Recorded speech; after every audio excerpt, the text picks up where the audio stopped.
دژیکردنەوەی گەلی بە باوەڕی شەنگال و گەلی یەزیدی ئێمە بە دروشمی ئازادی ژنانی شەنگە بە ئەم بەرنامەیە و ئەم چالاکیە ئەکەین توێژی کەمپینەکە داوا لە کەژاڵخانەکەین بۆ پێشکەشکردنی وتارەکەی با بفەرمێت.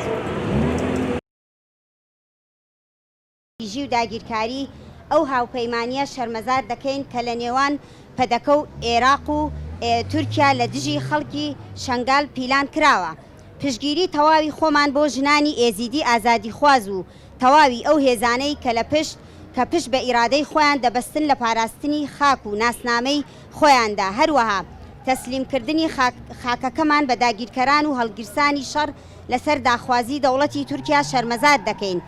وەک ژنان ڕێگە نادەین بە شەڕی کورد بە کورد.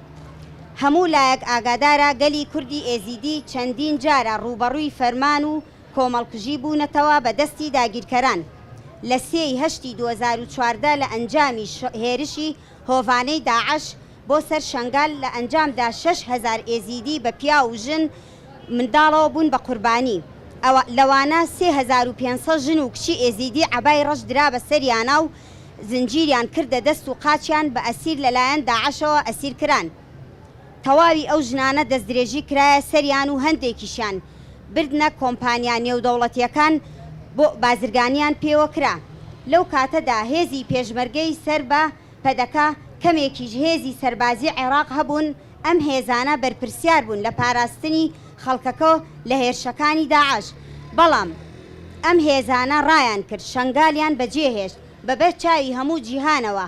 هەرچەندە ڕۆژ لە دوای ڕۆژ ئەو ڕووداوە ڕۆژی دوای ئەو ڕووداوە هێزی پاراستنی گەل و هێزی ژنان و یەژەستار چوون بە هانای خەڵکی شەنگالەوە.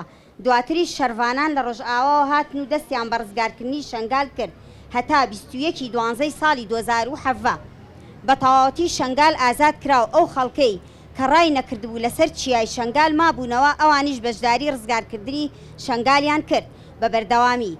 لەگەڵ ڕزگارکردنی شارەکانی سووریا لە داعش ژمارەیەکی زۆر لە ژنانی ئێزیدی ئازاد کران.